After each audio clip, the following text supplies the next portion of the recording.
नमो भगवते वासुदेवाय.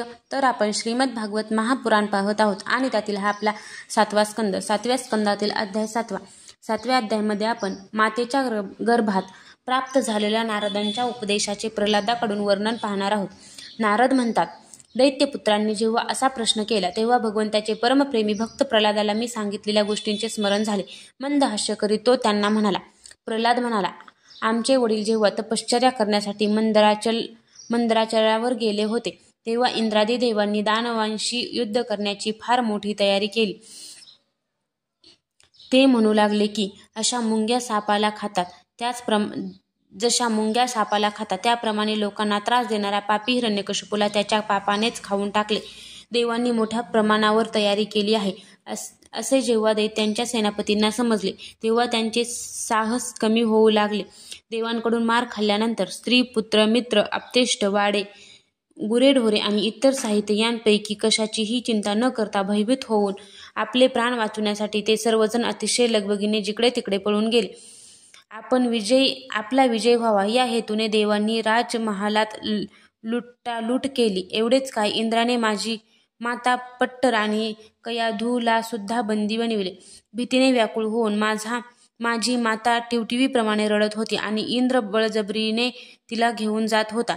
दैवयोगाने देवर्षी नारद तेथून जात होते. त्यांनी वाटेत माझ्या मातेला पाहिले. ते म्हणाले, देवराज, ही निरापराध आहे, हिला घेऊन जाणे योग्य नाही. महाभागा, या साध्वी परस्त्रीला ताबडतोब सोड. इंद्र म्हणाला, देवद्रोही हिरण्यकशिपूंचे अत्यंत प्रभावशाली वीर्य हिच्या पोटात आहे. प्रस्तुत होईपर्यंत ही माझ्याजवळ राहील. बालक झाल्यावर त्याला मारून मी हिला सोडून देईल. नारद म्हणाले, भगवंतांचा साक्षात परमप्रेमी भक्त आणि सेवक हिच्या गर्भात आहे. तो अत्यंत बलवान आणि निष्पाप महात्मा आहे. तो त्याला मारू शकणार नाहीस.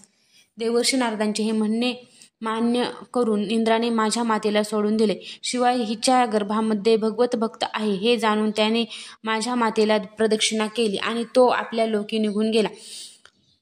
यानंतर देवर्षी नारद माझ्या मातेला आपल्या आश्रमात घेऊन गेले आणि तिची समजूत घालून म्हणाले, मुली, तुझे पती तपश्चर्या करून परत येईपर्यंत तू येथेच राहा, जशी आपली आज्ञा. असे म्हणून निर्भयपणे देवर्षी नारदांच्या आश्रमात दैत्यराज घोर तपश्चर्या पूर्ण करून परत येईपर्यंत ती राहू लागली.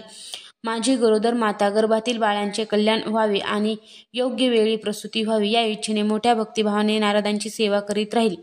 देवर्षी नारद अतिशय दयाळू आणि सर्व समर्थ आहेत.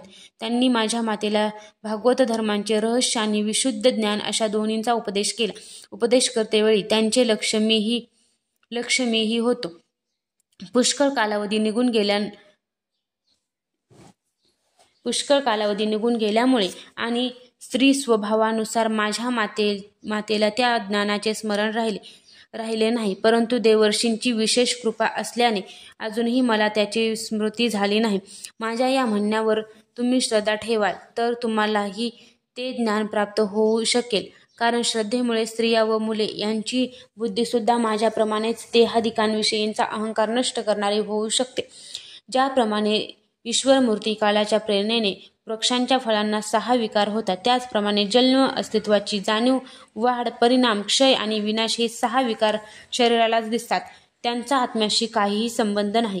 आत्मा नित्य, अविनाशी, शुद्ध, एक, क्षेत्रज्ञ, आश्रय, निर्विकार, स्वयंप्रकाश, सर्वांचे कारण, व्यापक, असंग तसेच कोणत्याही प्रकारचे आवरण नसलेला असा आहे.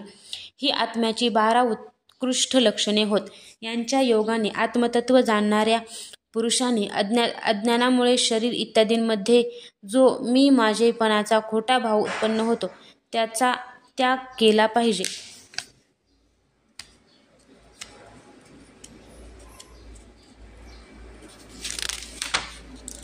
जसे दगडात असलेले सोने काढण्याची युक्ती माहीत असणारा सुवर्णकार त्या युक्तीने सोन्याची प्राप्ती करून घेतो, त्याचप्रमाणे अध्यात्मतत्व जाणणारा पुरुष अध्यात्मप्राप्तीच्या उपायांच्याद्वारे आपल्या शरीररूप क्षेत्रातच ब्रह्मपदाचा साक्षात्कार करून घेतो. मूळ प्रकृती, महतत्व, अहंकार आणि पंचतन्मात्रा या 8 तत्वांचा आचार्यांनी मूळ प्रकृती म्हटले आहे. सत्व, रज आणि तम हे तिचे 3 गुण आहेत आणि 10 इंद्रिये, 1 मन आणि पंचमहाभूते हे तिचे 16 विकार आहेत. या सर्वांमध्ये एक पुरुष तत्व व्यापून राहिले आहे. या सर्वांचा समुदाय म्हणजेच हा देह होय. हा स्थावर व जंगम असा दोन प्रकारचा आहे. या देहात अंतःकरण, इंद्रिय इत्यादी अनात्म वस्तूंचाच हा आत्मा नाही असा निषेध करीत आत्म्याला शोधले पाहिजे. आत्मा सर्वांमध्ये व्याप्त आहे, परंतु तो त्या सर्वांपासून वेगळा आहे. अशा प्रकारे शुद्ध बुद्धीने हळूहळू सृष्टीची उत्पत्ती, स्थिती आणि प्रलय यावर विचार केला पाहिजे. जागृती, स्वप्न आणि सुषुप्ती या बुद्धीच्या तिन्ही वृत्ती आहेत. या वृत्तींचा ज्याच्यामुळे अनुभव येतो तोच सर्वांपलीकडचा, सर्वांचा साक्षी परमात्मा होय. जसे गंधामुळे त्यांचा आश्रय असलेल्या वायूंचे ज्ञान होते, त्याचप्रमाणे बुद्धीच्या या कर्मजन्य आणि बदलणाऱ्या तिन्ही अवस्थांच्या द्वारा त्यात साक्षी भावाने व्याप्त असणाऱ्या आत्म्याला जाणावे. गुण आणि कर्मामुळे उत्पन्न होणारे हे जन्ममृत्यूंचे चक्र आत्म्याला शरीर आणि प्रकृतीपासून वेगळे करीत नसल्यानेच चालू आहेत. हे अज्ञान मूलक आणि मिथ्या आहे असे असून सुद्धा जीवाला याची स्वप्नाप्रमाणे प्रचिती येत असते. म्हणून तुम्ही प्रथम या गुणांना अनुसरून होणाऱ्या कर्मांचे बीजच नाहीसे केले पाहिजे. असे केल्याने बुद्धीच्या निरनिराळ्या वृत्तींचा प्रवाह नाहीसा होतो. यालाच दुसऱ्या शब्दात योग किंवा परमात्म्याशी मिलन होणे असे म्हणतात.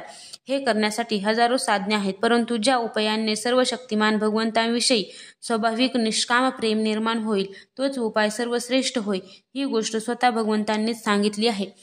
गुरूंची प्रेमपूर्वक सेवा, आपल्याला जे मिळेल ते सर्व प्रेमाने भगवंतांना समर्पित करणे, भगवतप्रेमी महात्म्यांचा सत्संग, भगवंताची आराधना, त्यांच्या कथांविषयी श्रद्धा, त्यांच्या गुण आणि लीलांचे कीर्तन, त्यांच्या चरणकमलांचे ध्यान, त्यांची मंदिरे, मूर्ती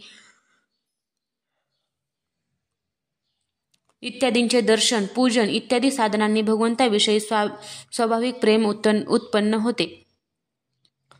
सर्व शक्तिमान भगवान श्री हरी सर्व प्राण्यांमध्ये विराजमान आहेत. या भावनेने सर्व प्राण्यांची इच्छा यथाशक्ती पूर्ण करून अंतःकरणपूर्वक त्यांचा सन्मान करावा. काम, क्रोध, लोभ, मोह, मद आणि मत्सर या 6 शत्रूंवर विजय प्राप्त करून जे लोक भगवंताची भक्ती करतात त्यांना त्या भक्तीमुळे भगवान वासुदेवांविषयी प्रेम निर्माण होते. जेव्हा भगवंतांनी लीला शरीरांनी केलेल्या अद्भुत पराक्रमाची, त्यांचे अनुपम युग आणि चरित्रवान श्रवण करून अत्यंत आनंदाच्या उद्रेकाने मनुष्याचे शरीर रोमांचित होते. अश्रूंमुळे कंठ दाटून येतो आणि तो लाज लज्जा सोडून मोठमोठ्याने गाऊ नाचू लागतो आणि ओरडतोही. त्यावेळी तो ग्रहपीडेने वेडा झालेल्या माणसांप्रमाणे कधी हसतो, कधी रडतो, कधी ध्यान करतो, तर कधी भगवत भावाने लोकांना नमस्कार करू लागतो. जेव्हा तो भगवंतामध्येच तन्मय होऊन दीर्घ निश्वास टाकू लागतो आणि संकोच सोडून हरे जगतपते नारायण असे म्हणू लागतो, तेव्हा भक्तियोगाच्या महान प्रभावाने त्याची सर्व बंधने तुटून पडतात आणि भगवत भक्ताचीच भावना करीत त्याचे हृदय सुद्धा तदाकार भगवतमय होऊन जाते. त्यावेळी त्याच्या मृत्यूच्या बीजांचा साठा सुद्धा जळून जातो आणि तो श्री भगवंतांना प्राप्त होतो. या जगात पाप्यात्मा जीवासाठी भगवंताची प्राप्ती ही संसार चक्राला मिटवून टाकणारी आहे. काही विद्वान या वस्तूला ब्रह्म आणि काही जण निर्वाण सुखाच्या रूपात ओळखतात. म्हणून शहाण्या मित्रांनो, आपापल्या हृदयात तुम्ही हृदयेश्वर भगवंतांचे भजन करा. असुर कुमारांनो, आपल्या हृदयात आकाशाप्रमाणे नित्य विराजमान असणाऱ्या भगवंताचे भजन करण्यासाठी कोणते असे विशेष कष्ट पडतात? ते सामान्य रूपाने सर्व प्राण्यांचे प्रेमळ मित्र आहेत. एवढेच काय, आपले आत्माच आहेत. त्यांना सोडून भोग सामग्री का गोळा करायची? धन, पत्नी, गुरेढोरे, पुत्र, घर, जमीन, हत्ती, खजिना इत्यादी निरनिराळ्या प्रकारचे ऐश्वर एवढेच काय, संसारातील विनाशी संपूर्ण धन आणि भोग सामग्री क्षणभंगूर जीवन असणाऱ्या या मनुष्याला कितीशे सुख देऊ शकेल? त्याचप्रमाणे यज्ञ यागामुळे प्राप्त होणारे सर्व स्वर्गादी लोकसुद्धा नाशवान आणि उंच नीच असे आहेत. म्हणून ते सुद्धा निर्दोष नाहीत. केवळ परमात्म्यामध्ये दोष असलेला कोणी पाहिला नाही की ऐकला नाही. म्हणून त्याच्या प्राप्तीसाठी अनन्य भक्तीने त्यांचेच भजन केले पाहिजे.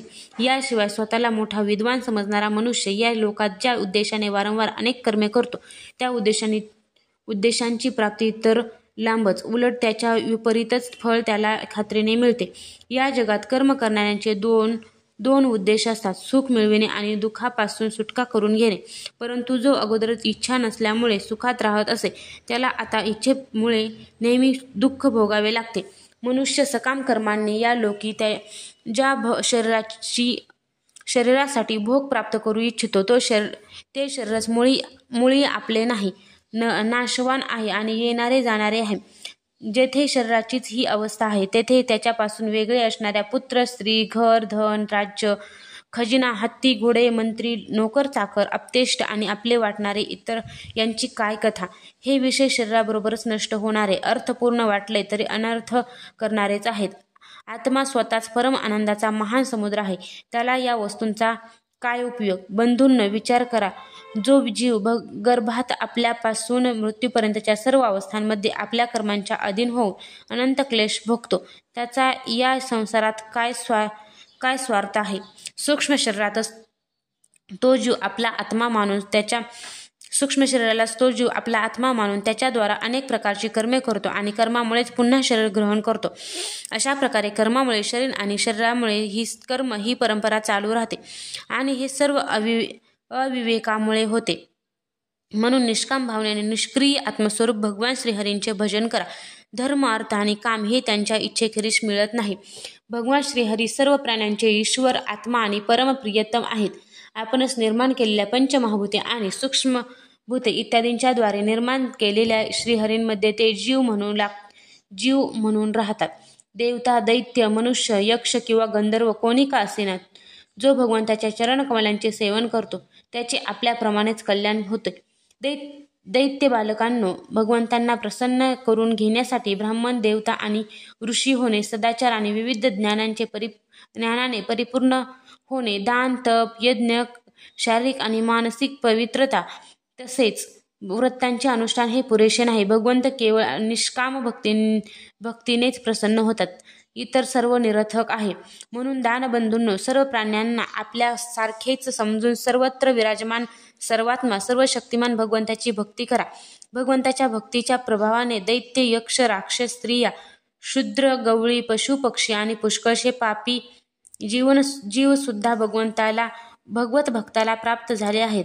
या शरीरात जीवाचा सर्वात मोठा स्वार्थ एवढाच आहे की त्याने भगवान श्रीकृष्णांची